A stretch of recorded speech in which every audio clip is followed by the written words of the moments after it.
ডাইনির ঘরে ডাইনি তোর জন্য আজকে মেয়ের অবস্থা। তুই আসিস মেয়ের টাকা নিবা জন্য না?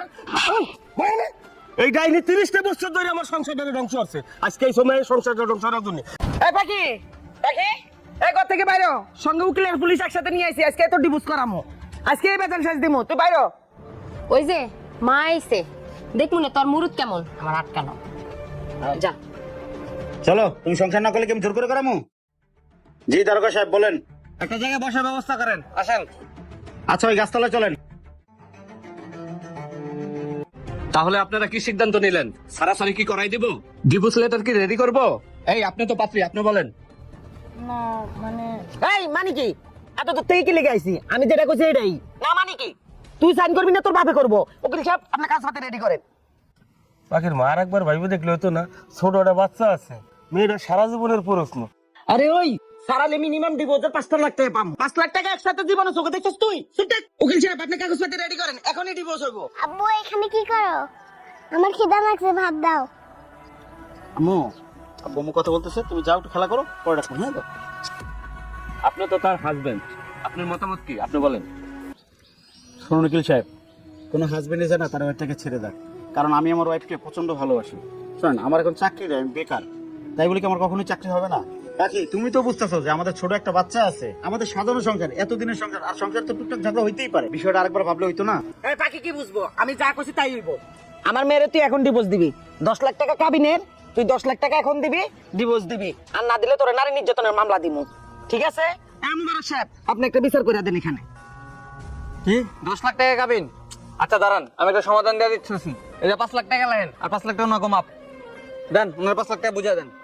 এখন 5 লাখ টাকা দাও, তুমি ডিভোর্স লেটার সই করো। বাকি আরেকবার ভাইবে দেখলে হইতো না?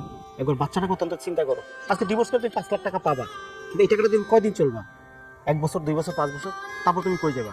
আমি বিয়ে করবো, আমার সংসার হবে, তুমি বিয়ে বসবা, তোমার সংসার হবে, আমার বাচ্চাটা কি হবে? বাচ্চাটা কে দেখে? তোমার বাচ্চার নাম হবে কি এতিম, আর এতিম বাচ্চাটা কেউ দেখে না। আজকে এই ডিভোর্সের কারণে রাস্তা রাস্তায় এতিম বাচ্চারা ঘুরে বেড়ায়, ওদের বাপ মা থাকে না। এটা এতিম বাচ্চার কষ্ট তুমি বুঝো। আরেকবার ভাইবে দাও বাকি, প্লিজ, আমি তোমার কাছে মাপ চাচ্ছি, যদি কোনো ভুল ত্রুটি হয়ে থাকে আমার ক্ষমা করে দিও। ওর কোনো বাবা ভাবি নাই, আমি যা কইছি তাই হইব। এই তুই কোনো চিন্তা করবি না, 5 লাখ টাকা পাইতাছিস, তোর ভালো একটা পার্লার লয়ে দিমু, আর সারা জীবন আরামে এসে চলবি। ওর মতন জামা দিয়ে কি করবি তুই? আম্মা, সারাদিন পর মাইটা খালি কানে পানি দিয়ে গেলেন, কখনো শাসন করেন না, কাজটা আপনি ঠিক করেন না। আজকে আপনাদের পর শাসন কারণে হাজার হাজার সংসার ভেঙে যাচ্ছে। একবার ওটা আপনার চিন্তা করেন না, আপনাদের নিজের চিন্তা করেন। 5 লাখ টাকা, আর টাকায় কি হয়? এ জামাই, তুমি জানো আমি যত ভালো তত খারাপ, এত কথা শুনতে চাই না। 5 লক্ষ টাকা দাও বাবা, তুমি ডিভোর্স লেটারে সই করো, আমি আমার মেয়ে নিয়ে যাই, তোমার উপরে কোনো দায় দাবি নাই আমার। পাখি, তুমি আরেকটা বার ভাইবে দাও প্লিজ।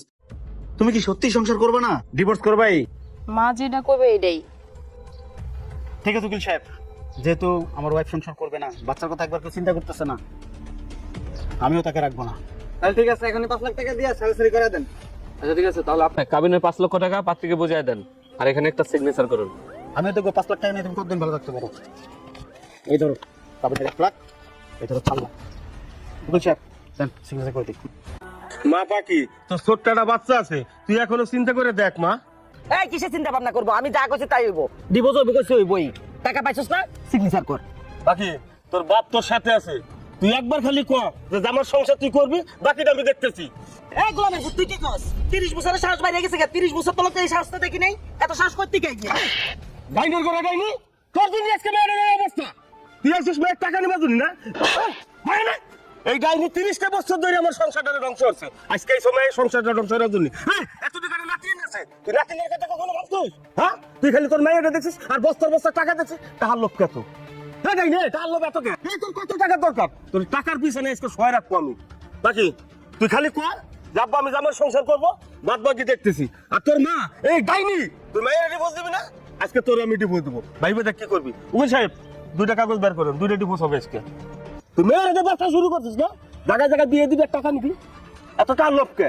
মা তুই তো ভালো করে জানিস তোর জামাইটা কেরম। তোর জামাই চাকরি আজকে নাই, কালকে হবি। এই যে 5 লাখ টাকা নিলি মা, এ তোর কয়দিন যাবি? এই ফ্যাশন করতে করতে তোর 5 লাখ টাকা শেষ, পরে তোর ভবিষ্যতে কি তুই চিন্তা ভাবনা করছিস? শোন মা, পুরুষ মানুষ ছাড়া কিন্তু মেয়ে লোকের দাম নাই, তুই আরেকবার ভাইবে দেখ মা। আব্বা, আমি আমার স্বামী সংসার করব। আমি এতদিন আমার মায়ের কারণে আমি আমার স্বামীকে ভুল বুঝছি। আমার এতটুকু বাচ্চা থুয়ে আমি থাকতে পারবো না। উকিল সাহেব, আমার মেয়ে সংসার করবে, ঠিক আছে?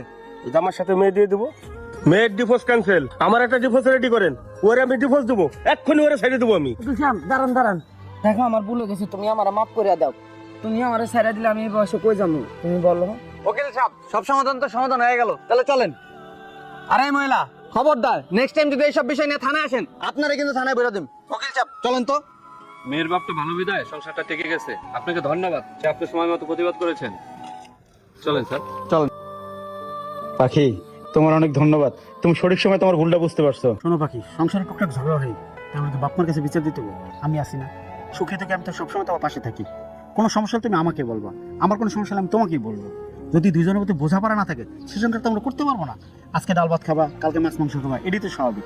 এখন তুমি ডাল ভাত খেয়ে শাশুড়ির কাছে বদনাম করলা, তুমি তোমার বাবার কাছে বিচার দেবো না, তুমি আমার এখানে ছোট করলা। আজকে আমরা মিল হয়ে গেছি, কিন্তু তাদের কাছে তুমি আমার ছোট করলা, আমি তাদের কাছে মুখ দেখাতে পারি না।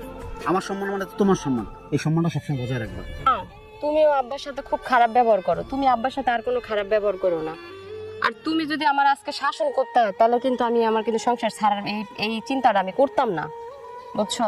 যাও তুমি আব্বার বাসায় যাও, আর আমরা বাসায় যেতেছি, যাও। চল বাসায় চল। বাবা মুন্না, যা হয়েছে না হয়েছে বাবা, এই ফোন তুই ভুলে যাও। যাও মা, আর তুই যা, কোনো গাই ঝামেলার করিস না, আরে নাতিন নিয়ে বেড়াবার আসিস মা। ঠিক আছে আব্বা। যাও বাবা, চলো।